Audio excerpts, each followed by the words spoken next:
Ududu unalipa meneja ama mnapoteza muda? Kuna watu wanajiuliza maswali.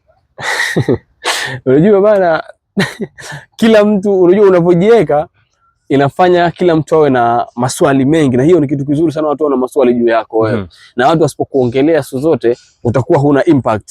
Huna impact kwenye jamii, ndio maana. Ududu in short unalipa. Yaani kwa kifupi unalipa. Kwa sababu gani nakwambia unalipa? Kila unapotuona tunatend kwenye event, ujue tayari tumeingiza pesa mfukoni. Na sio hela ambayo mnafikiria sisi tumepata pesa. Ukiona tangazo, tumefanya tangazo lolote, ujue tumelipwa pesa. Ndio maana wadudu kuna meneja. Meneja kwa wawili, mimi na Vale. Meneja kwa wawili. Mimi kama meneja apate pesa zangu, mimi nakwambia mimi na huu ni mwaka wa pili. Nalipa renti, nakula kila kitu. Unaona mimi ni kutokana na kazi ya wadudu peke yake. Okay. Yaani sio kazi nyingine zote.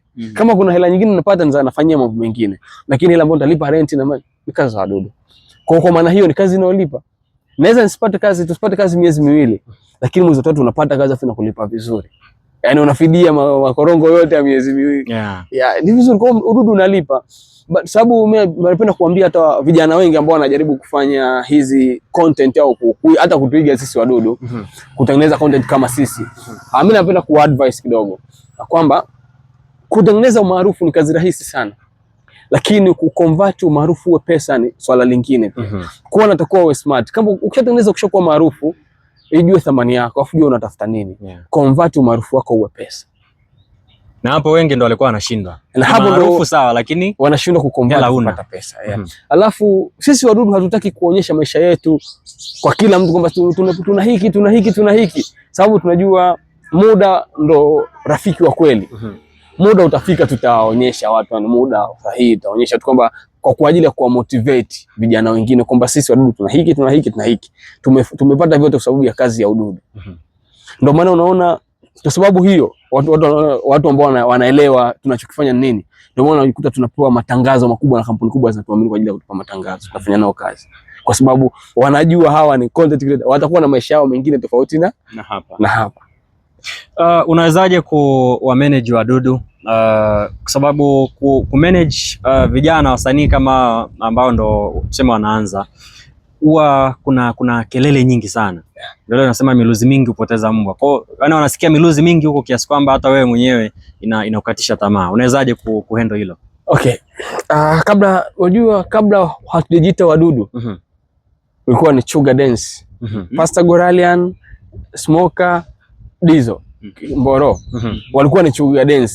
Na ndo walianza style zote. Unaona watu wote wanaiga style za Arusha, wakina nani wote unawaona wote mpaka washakuwa maarufu, labda hawako hata nchini. Wote wameiga kutoka Sugar Dance. Okay. Kwa hiyo walishapokuwa maarufu tayari. Wakapitia kwenye changamoto hiyo. Wakadrobo wakawa sababu ya maneno ya watu. Walivorudi tukaamua kubadilisha kuwa wadudu. Walikuwa wanajua tayari kwamba tulikosea sehemu fulani. Kwa sasa hivi tunataka tufanye hivi ili tusije tukarudi tena. Kwa hiyo wale ni watu ambao huwezi tena ukawadanganya chochote kuhusu maarufu. Hawezi wakasikiza maneno. Ndio maana tunafanya, sababu huwezi ukawadanganya chochote tena kuhusu maarufu. Wanaujua. Ndio maana sisi tunaishi tunaona maarufu ni kitu cha kawaida tu. Ndio maana hata unapoona juzi kama miezi kadhaa hapa kuna wengine ambao tuliwapunguza kwa sababu ya hicho. Ni wale ambao tuliwaleta tukamwambia tuwe timu wote tufanye kazi, lakini walipokuja sasa umaarufu sasa, sababu ndo mara wao kwanza kuwa maarufu, wana masikio yanazidi kichwa. Masikio yanazidi kichwa. Kwa masikio walipozidi kichwa tukayakata. Masikio tukayakata tukaweka pembeni. Kwa sasa hivi kundi la wadudu lina wasanii wangapi? Memba wa wadudu wote timu nzima ina watu 6 sasa hivi, lakini wasanii wako 4 ambao ni Pastor Goralian, Kelvin, Stomach Engineer na Liwe. Liwe. Hebu muelezee Liwe. Sababu hata Liwe ndo jina lake. Anaitwa Liwe.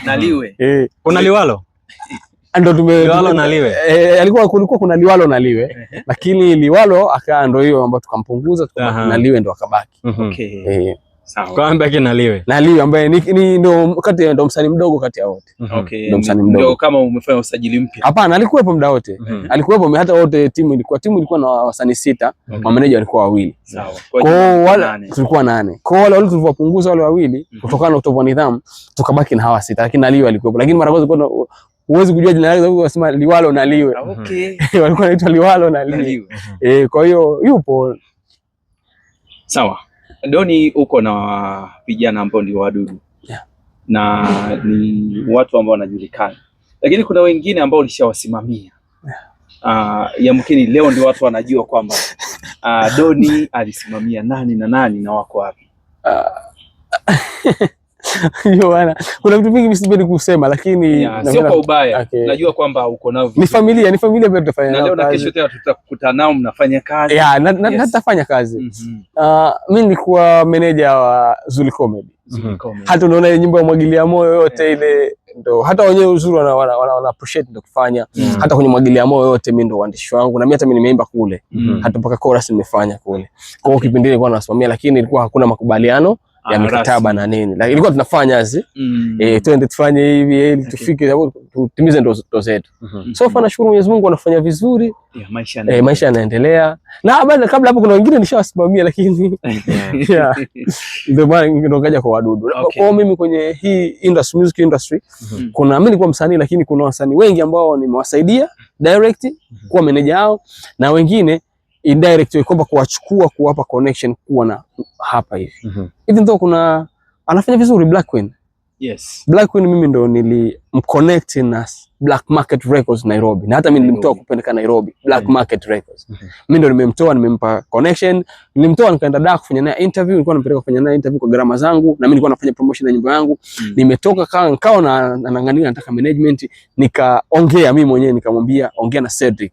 Cedric ambaye ni CEO wa Black Market dunia nzima. Okay. Nikamconnect na Cedric ambaye makao makuu yako Marekani. Lakini ana ofisi Nairobi, na kwa mimi ndo nilimconnect, nikaongea naye kina Dankies wa kina nani wote mameneja wa Kenya, na nikamchukua nikampeleka Kenya. Kwenye kundi la wadudu. Yes.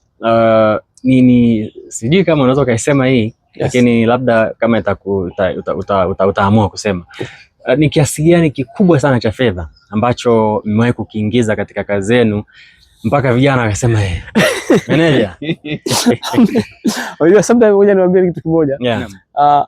Mimi sitaki kusema pesa kubwa ambayo tumeshika. Sababu bado tunahitaji kupata pesa nyingi. Tunahitaji kupata hela nyingi, ila sisi kazi za milioni ziko nyingi sana. Kazi za milioni ni kazi za kawaida ambazo tunafanya kila siku. Hiyo kushika milioni kitu yaani kazi hata kwa transaction utaona kazi za milioni ni kazi za kawaida.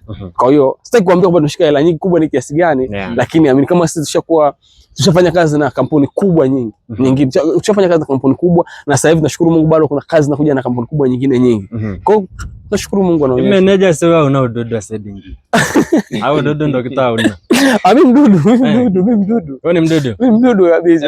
Kwa hapa ni unatuigizia tu. Mimi sizigiza, yani mimi ndo nani, lakini unajua mimi sio content creator. Yani mimi ni manager.